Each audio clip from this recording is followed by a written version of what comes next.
Kyle's away today, actually got the train. Hello, you're right. Hello. How you are? Hello. Everyone. It's Lindsay from the Female Recruiter. We're continuing in our series of inspirational female recruiter interviews today. And today we have Nicola Robinson with us. And Nicola is the owner and director of Robinson's FM, who are a facilities management recruitment business. Now, I will be honest, and Nicola will tell you this herself, I do not know Nicola very well at all. Now, I came across Nicola on social media, and I've been really, really impressed as I've followed her social media posts in terms of how she's run her business. I found it really, really inspirational, and I can see that Robinson's FM are continuing to grow and smash it throughout the pandemic. So I think Nicola will have some really inspirational stories and also some great advice for you guys that are potentially struggling at the moment. So welcome, Nicola. Thank you so much for joining us. We really, really do appreciate it. No problem. The sort of time that you can give us today is absolutely appreciated and fantastic. So Okay. Start off by giving us a little bit of a history about you and where Robinson's FM came from, because it's still quite a young company, isn't it, for the success that you've had? Yeah, so we started in June 2018, which was from Morecambe, which is where I'm from.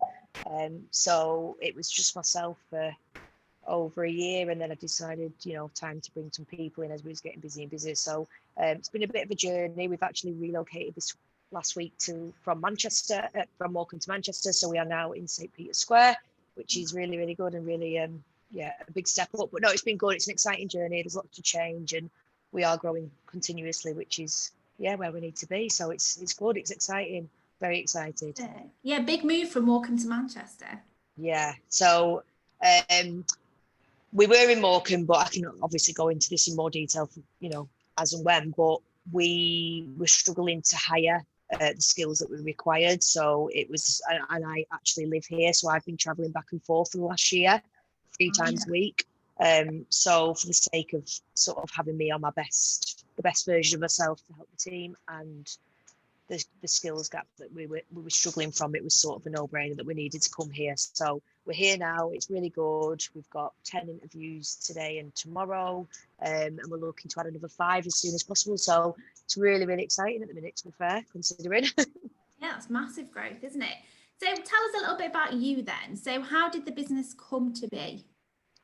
So I started recruitment at Michael Page in 2015. Started a finance desk because I'm an ex-accountant, so I'm a qualified accountant. So I came to Manchester to do my SEMA and was headhunted for Michael Page. I did go to Michael Page, and then 6 months in, they offered me the opportunity to start a facilities desk and just try the market. So this is in July 2016, and then basically it's just gone from there. Just massive success story in such a short period of time. It's amazing, isn't it? Yeah, so started an FM desk at Michael Page, which was really enjoyable. I like this industry. I really like this industry. It's just really up my street in terms of people you speak to.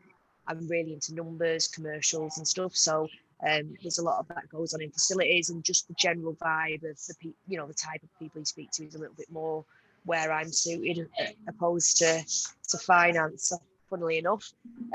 But yeah, so I did end up moving around a little bit and getting into that recruitment circle. So I did go to Search and do the same thing, and then I went to Mawson to do the same thing. And at that point, I realised that I'd sort of built up established myself well enough to do it on my own. So I gave it a whirl, and the rest is history. Never look back. So what made you want to start your own business then? Other than the fact that I am completely unemployable, just because I just like most business owners are.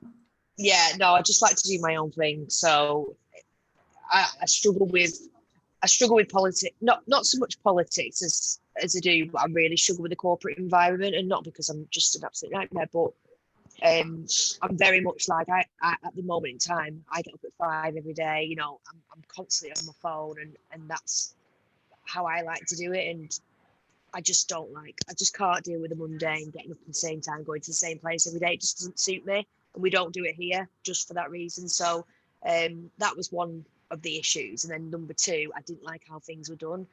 I feel like I'm so much a people person. I give someone my last pound. I'm very much, and that's how we work now. And I think how I was trained to recruit was, people and numbers, and it was all about KPIs, money, and to me, the bottom line doesn't really matter. Obviously, we need it, but at the end of the day, it's all about partnerships, looking after people, and you just can't do that in a big company because they just don't appreciate the long game. So I knew, if you want to do something your way, unfortunately, the only way to do that is by setting up yourself or finding a company that will do that with you, and there's not many out there, unfortunately. So there isn't. I mean, most of the members in our group who run their own businesses have, including me, started their own business because they wanted to do it what they saw as the right way. They wanted to spend more time. They didn't want to be constrained by the KPIs and the fact that they had to do certain things before they could actually get on with the job and serving their clients. And most of us started our own business in the first place. Now, obviously, you have had phenomenal growth in a really, really short period of time. So you said you were on your own for a year. What gave you that push to hiring your first member of staff? So I wish, it's difficult because obviously looking back now, I would have done things a lot differently. So it's just a sort of reflection, this sort of question. But if I would go back now, I would have hired as soon as possible. So there was times when I built up sort of money, and I was a lot younger. I'm 28 now. I was 24 or 5 when I started my business. So I'd have saved the money and reinvest it straight back into the business. But I was sadly a bit of an idiot back then, and because I was earning so much money, I was actually spending it as much as I was earning it. So there was a point where, I was, living the high life, so to say. But in June 2018 or 19, I decided to take it a little bit more. June 2019, I decided, right, this is enough. I need to take this business more seriously because it's a bit of a lifestyle business at the minute. So I literally got my head down for 5 months and then took on 3 people with that capital. Literally did a training program. I had them up and running within 3 weeks. One of them was sort of touching 90 grand. So it was just like crazy. And then I realized from that, once you get your first hire, you realize why it's that step. It's taking that step and thinking, oh my God, how am I going to afford it? It's going to be putting too much pressure on me, all that sort of stuff. And that's why I was so reluctant to hire, because I was just scared of having the responsibility of somebody else. Because obviously at the time I was doing this from my mum's house. So we had 7 people working from my mum's house at one point in the kitchen, and she absolutely hated us because we used to drink all her coffee. We used to block her in with parking in the morning. She couldn't park at night, and it was just hell. But I knew that if something was to go wrong, I would always be okay. And it's still the same situation now, which is why I'm so sort of take risks, because I do have a house and stuff, but if worst came to worst, I could start again. And I know, I've done it before, I can do it again. So that's why I take risks and I don't worry about what's going on. But taking that first step, it was like, these are people. My first employee, Naomi, who's actually sat next to me, she's got kids, a mortgage. I was pulling her out of a job she'd been in 9 years. So 12, how old was it? 12 years. So I was, so poor Naomi got pulled out of a job she'd been in 12 years to come for me. And obviously that has a lot of anxiety about whether I'll be able to keep a roof over her head. But literally, as soon as she came in, we were straight into it, and you just realise that there's power in numbers. So everything that I was doing and doing, she could pick up things I couldn't, and then she started generating money, and then we brought in someone the 1st of July, someone the 1st of July, 2 in September, 2 in December, 1 in January. So we just kept, all it was is bring someone in, 4-week training plan, get them up and running, bring someone in, 4-week training plan, get them up and running. Because you had that formula that worked. Pardon? You already had that formula that you knew worked. I knew the formula worked. If I could get this person up and running for 4 weeks and generating their wage and someone else's wage, I just had to cover the main overheads of the cost, because obviously I'm an accountant. everything's about cost cash flow. So if anyone's looking to hire or thinking about hiring their first person, I would absolutely go for it, because the time you can, it's two of you, isn't it? So the time is, I wish I'd done it sooner, basically. I wish I'd done it sooner. But Naomi want to work for you then? Obviously, as a small business, first member of staff, you're working from your mum's house. How did you attract these staff? Who would want to work for me? Who? No, I'm just, the feedback I get is just that I'm really positive. I'm very, like, when I talk about recruitment and when I go into detail and do training with all these guys, I know exactly, like I've just said then, I know the plan. I always have a plan in place. I always know exactly what's going to happen. These lot are never sort of in a position where they don't know what's going on, where we're up to as a business, because I'm like, this is where we need to be. This is where we're at. This is how we're going to get there. And it's so structured. So they're all bought into the overall plan of the business and where they fit into it. They're all bought into me, obviously, because I've managed to turn, we've just done year 2 in 30th of September, and unfortunately, or fortunately, we survived, but we've unfortunately just skipped hitting 1 million. So this is in year 2, and we've bootstrapped the business, and we've obviously lost so much revenue without this pandemic. So as much as I'm disappointed about not hitting 1 million, which was my target for year 2, I'm obviously very, very grateful that we're still here and I'm able to tell the story. So it's just the buy-in, isn't it? Like the training, the knowledge. I know exactly where we want to go. I know how to build a brand. I know how to for them to build the brand, and it's just trust, isn't it? Getting people to trust you, getting people to believe you, and making sure that when you do something, you have a structure and you stick to your word. So bringing people in without a structure, without a plan, is going to get people to drop off straight away. No, absolutely. And you mentioned this 4-week training plan quite a few times. And obviously the guys that are coming in with you are absolutely, they must be smashing it for you to be then using that money to hire those people that come after them.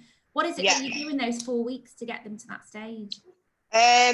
We've actually now put it up to a 12-week training program, which is being done at the moment. So I'm just getting it finalized, because we're just taking a little bit more risk at the minute and trying to bring in 5 to 10 people without recruitment experience. So these lot didn't have it, but there was a couple of, obviously these have been trial and error, some of them not trial and error, like they're all part of the team and stuff, but I've just reflected on the process for them hiring, and we could have done it even quicker, but there was a few things, like, so we did a 4-week training program and they did drop off, but we didn't do anything after that on like branding, getting yourself into a brand, making sure that people in your area contact you before anyone else. And that is a key part to recruitment. Like, it's not just about making the calls and being a good client.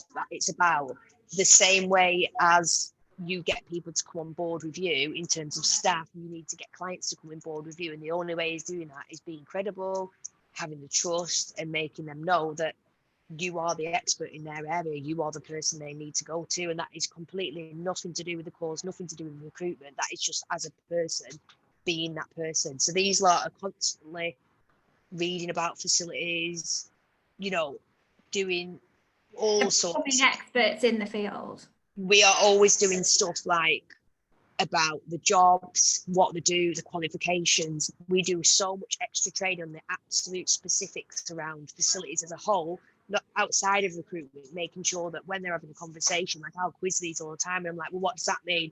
What's that job?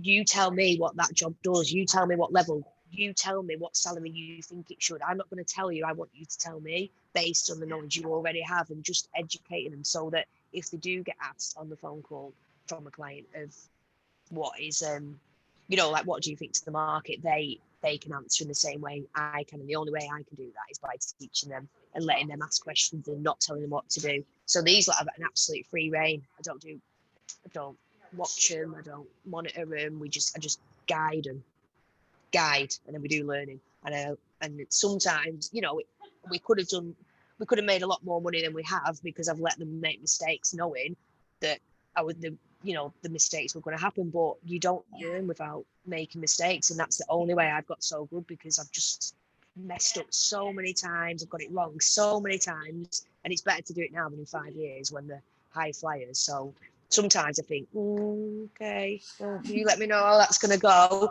And then I'm sat thinking, but luckily, we have exclusive relationships with all our clients. We only work exclusively. Every single client that we work with, I've met all of them, like, over the last 5 years. They know me and they know what we're doing, because I've spoke to them and said, look, I'm trying to achieve this. These people are coming with no experience, no FM. If they mess it up, can you just bear with them? Drop me a WhatsApp if it's a really big problem. I'll step in. But if not, can you just give them some feedback?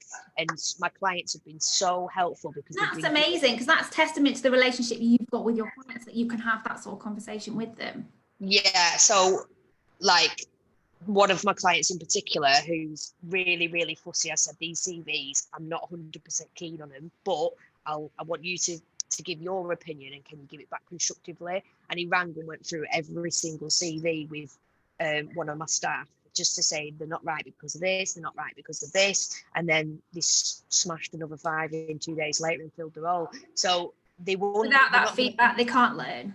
Yeah, they're not going to learn if I'm just like, no, them CVs are rubbish, don't send them over. Like, because as much as I tell them stuff all the time, I can talk to them till I'm blue in the face about how it should be, but people don't listen.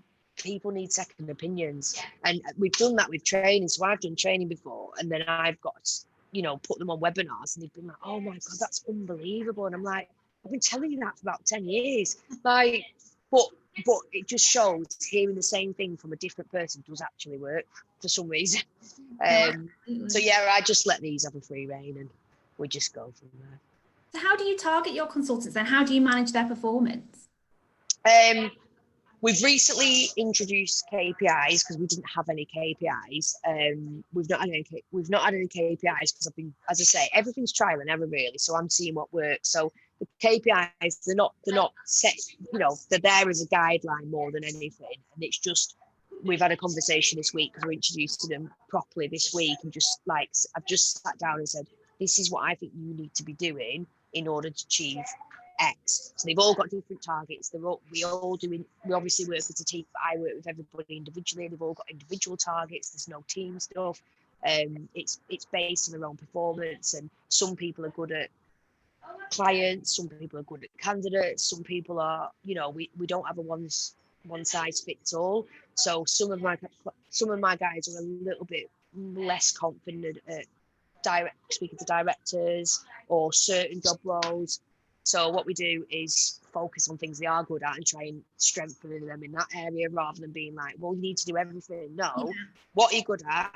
Let's get that really, really nailed down, and then I'll just hire people in your area doing the other bits. So yeah, it seems to be working. It's a fantastic approach. And so what's the plan for all your new rookies then? Did you say that you're taking on people without experience and you're going to train them from scratch? Yeah, so we're just gonna follow the training program, which isn't complete yet. Just the thing is, as much as this is going to upset people, but I always do, the recruitment market is not very good, which is the reason why recruitment's got such a bad name, because in all honesty, pretty much anyone could get into recruitment, and pretty much anyone could stay in it, because someone will hire. There is, someone will hire you. So I met a few people last week who were not to my standard, had successfully been around the recruitment market for a long time, had 5 interviews, and I was just like, no, not right.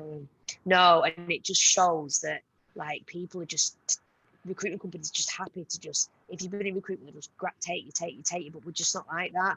And I just think you want to grow your own. Yeah, and if you think after 2 to 3 years, if you've not established yourself in a sector, in recruitment, or even like perm, temp, a region, there's a problem. There's a problem. Every single person that walks into recruitment after two years max, 2 to 3 years, because obviously I change markets after 6 months, so I did actually change, but now I would not change markets. So if the worst came to worst and I did go back into recruitment, there's absolutely no way that I would take another market, and not because I couldn't, just because I just wouldn't do it. You've got the network, and you already. I've got the network. It's like someone was arguing with me the other day who wanted to work for me, because I said they were in facilities, and this was a really senior person. So I said, if I'm taking on someone at 80k, I need you to be really, really established in my market.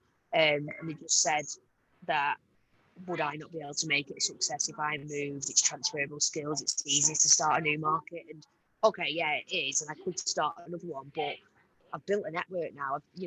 I know the market inside out. I know the cultures of every company. I've really got it nailed down, and I wouldn't want to start changing. I'd rather just stick to what I know and hope that it pays off.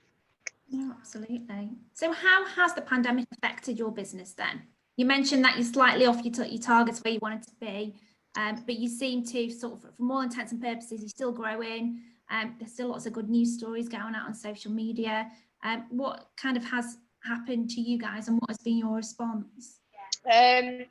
So a week before the lockdown was announced in March, I do a lot of like market analysis, and I keep, stick really close to the news, and I'm just very analytical. So a week before the pandemic, 23rd of March, I realised that a few people were starting to get nervous about COVID more and more, and then starting to put the brakes on hiring. Obviously, I'm looking at the news, and the hospitals are starting to fill up, and it's just like, right, if we do healthcare, that's filling up, which will have a direct correlation on facilities market, because facilities manages hospitals. So we dropped all our retail jobs, all our workplace jobs, and then I turned the business into a temporary business. So we set up an umbrella company. We got a 500k invoice facility within a week from Santander, just because I didn't want to touch the capital of the business. I went onto Facebook, and I did every single job group on Facebook and posted that we needed cleaners, operatives and porters, which I knew the hospital would need due to the high admissions. So we ended up getting around 1,000 immediately available cleaners, porters and waste operatives before the Sunday, because it was announced on the Monday. And then on the Monday, we had 7 people registering them. So I'd already made a call in that time to go onto the NHS framework with the procurement director, and luckily he said, yeah, he's a great guy. So he thankfully gave us the opportunity and saw how keen we were and what we were doing and how we wanted to survive. So he temporarily allowed us and contacted all the London hospitals to say that we could now work with them, and we had the candidates there ready to go. So I think we had 200 out in the first week. That is amazing. Yeah. Absolutely phenomenal. I bet that was a hell of a lot of work though. Everyone else is battening down the hatches, and you're registering 1,000 candidates. It was awful. It was so funny though, because I don't get bothered by anything. Nothing bothers me. You'll never see me sad. I just think everything's funny. I just laugh at everything. And I said to these lot, because I said, right, this is the plan. So this, you have to bear in mind, these are 7 people that have never done recruitment before. So they've never done temp. So I was like, look, this is going to be so funny. What we're going to do, we're not going to furlough, we're not going to make redundancies, and we're not going to use any government money. And we're going to show the whole world what we're about, because we need to. So we're going to do temp. And he went, oh, yeah, that'll be absolutely brilliant. Like, I'm looking forward to doing something new. And I was like, just hold that thought. Hold the thought. Because temp is a completely different ball game. We've gone from speaking to directors of hospitals to cleaners who are, can I just say, absolutely fantastic. Some of the people we put in, well, all of them amazing, but it is a completely different ball game going from white collar to blue collar, temp, perm to temp. So I said, let's just embrace it and give it a good go. And if it works, it works. If it doesn't, it doesn't. But at least, we've tried. So that's it. We just absolutely smashed them through. Then do DBS, everything. Those that were just saying, what is this? Like, it's just crazy. And I was like, the pace, everything, because we were getting NHS hospitals at some points texting me at 11 o'clock at night saying we need 20 cleaners for tomorrow. It was just awful. I was on Facebook at like 3 o'clock in the morning trying to get more CVs, and it was just an experience. It was awful, but it was very, very funny. Luckily, my girl Naomi, who is my absolute ride or die, we did like a Friday till a Sunday night where we didn't sleep and got 50 into one hospital cleaners. So we were just crying. I was crying, she was crying, but we was laughing at the same time, saying this is just awful. But we enjoyed it, we embraced it, and we survived. And then when it all dropped off, sort of mid-June to July, the capacity started going down and we started dropping off. We were very fortunate that, we do have clients with government contracts, and I literally switched it up again and contacted them, right, business critical roles. We survived for 3 months. Please, please, please, can you ring round everybody and send them our way, because we really, really need them right now. We're refusing to take government money. We need your support. So all of our main service providers were ringing round, sending emails saying, can you direct all business critical roles to Robinson's FM? So Fantastic. I think like 19 perms in August, and then we were just laughing again. So we've just changed, adapted, used whatever we could, looked at revenue streams, looked at markets that are fortunately in a good position where they can still hire and absolutely capitalised on them. So it's just been a bit of a wild one.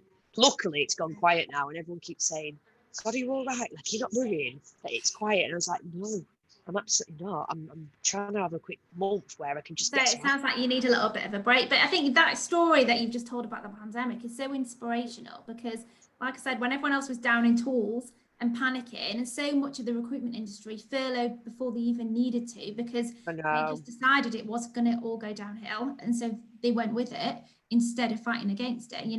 What you did was completely the opposite, and that's why your business is now in a completely different position than other businesses. I have not seen any other business who are relocating to Manchester and bigger offices staff as you guys are, because of the way that you reacted, which is absolutely phenomenal. And I'm sure it will inspire a lot of people that are watching this video. So what's the plan? Obviously, you've relocated from Morecambe. I'm sure your mum's really, really pleased to get a house back. You guys are obviously hiring new staff and going to sort of bigger and better things. What's the plan for the future?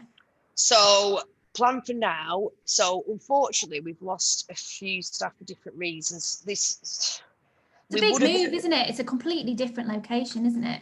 Yeah, and we've made a lot of changes, to be honest. So we have lost a lot. We've lost a lot of staff, to be fair, which is really, really sad. But at the same time, it's just one of them. For many different reasons, because we've made so many changes. Because initially, we've always had Monday, Wednesday, Friday work with me, Tuesday, Thursday work from home, and that has always been the case. Just because, as I said earlier, I don't like 5 days in the office. I don't like being around, anything mundane to me. I don't like anything mundane in my life, so I'm not into that. Like even now, sometimes we all work from mine, even though we've got a new office, because not my house. I've got a massive lobby in my apartment block, so sometimes we work from there just to give us a bit of a change. Because even though we've got this office, like, I'm not coming here every day and just sitting in the same place and stuff. It's just not for me. So last week we went to mine twice and sat like sort of sofas and stuff, and it's really, really, really needed, because I spoke to these guys and I was like, look, this is what I'm thinking of doing. Are you comfortable coming to mine and just changing it up a bit? And every single one was like, that would be absolutely great. It's so nice to have a different atmosphere and a different environment, and it just gives you that little bit more of a boost. I have been pushing against work from home, but I'm not pushing about flexibility and what you're doing. So I've been quite saying, like, everyone's going to get work from home fatigue, all this sort of stuff. But at the same time, I do 100% believe in flexibility. If you're still doing 8:30 till 6 or whatever, Monday to Friday in the same place, you really need to think about it, because send you loopy. Can't do it. But the plan, so we lost some staff just because we relocated. We changed it so that everyone in the first 3 months had to be in the office or with me 5 days a week. So that, knocked a few people off, and a couple of people didn't start because after the announcement 2 weeks ago, they wanted to stay in their current jobs and just thought for security reasons that was a better thing to do. And then just bits and bobs really over the last thing. So it's been a little bit of a nightmare, because every time I have a plan, a good plan, it changes every time we lose staff, because the plan's always made on the staff numbers and where we're up to. But I'm not going to dwell. It's all good. Fine. Not bothered. So we're going to get some staff in. My PA has just returned and is sat in front of me now, who's doing the first stage interview. So I'm looking forward to seeing how she's got on this morning. Going to try and get some people in, try and get 5 to start for the 1st of November and run a 4-week, 6-week training program. We're going to have 2 weeks work from home prior to Christmas, just for the coronavirus purposes, so that nobody ends up catching coronavirus and missing Christmas Day. Yeah, so we're going to do a 2-week work from home prior to Christmas Day, just to make sure all the staff is safe and the well-being of the staff is good. And then there's no chance of them catching coronavirus on the way to work and then being off sick or feeling sick over Christmas, and maybe it being my fault. So that's the plan. So I need some people in to do a 6-week training program, and then we'll continue it from the 1st of Jan. So that's where we're up to at the minute. So what's the plan for 2021, or is it going to depend upon those people that are coming in? Plan for 2021 is to just continue with growth. So we've got room in here. So we've sorted the office out yesterday properly. So we've now got 16 desks that need taking. So I'm wanting to get up to 16 as quickly as possible. That's not just a number thrown into the air. That's what I feel the regions need and stuff of how the business structure looks, and then just absolutely go for it.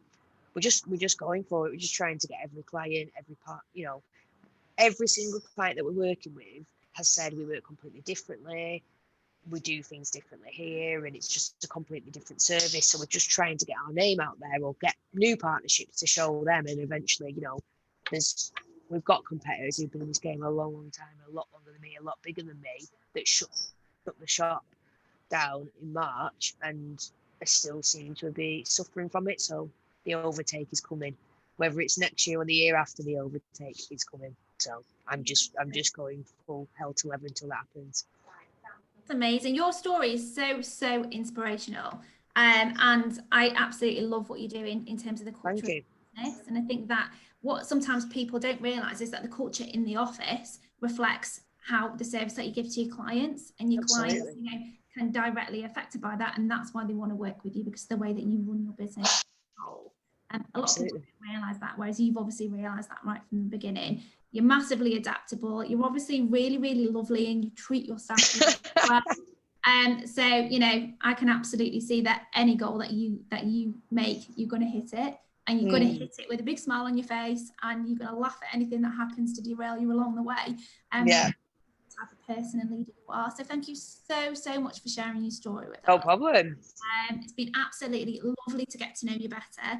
And as I said, I'm sure that anyone watching this will be massively inspired by what you've done, and what your reactions to the market have been, and how fast you've shown that, you can start a business at 24. You can go through, massive changes, including global pandemics, and it's the way that you react to it that counts, and it's the way that you move forward that matters. And just on that, we need to, if you're thinking we don't talk about it, we don't think about it, we don't take into consideration, we're now in tier 3. I'm literally on St. Peter's Square, and there's all this commotion with cameras, and we're like, look, get rid of the pandemic, does not matter. It's mindset, isn't it? There is still people hiring. You just have to forget the pandemic, adapt. Obviously, we've brought in video generation tools and all that sort of stuff. Or don't think about the pandemic. There is no pandemic. There is nothing going on outside the 4 walls of what is going on in your business. If you can find someone hiring, obviously look at housing groups, healthcare, government contracts. The security is within the public sector at the minute. There keeps being a push, apparently, that it's going to, after the recession last time, apparently it was going to move all to contract, but we've not seen the contract market. Obviously, it's picked up slightly, but we are still perm. Everything that's coming in is perm. So forget the pandemic. Do not even think about it. Don't even let it bother you. Ships only sink if you let water get in.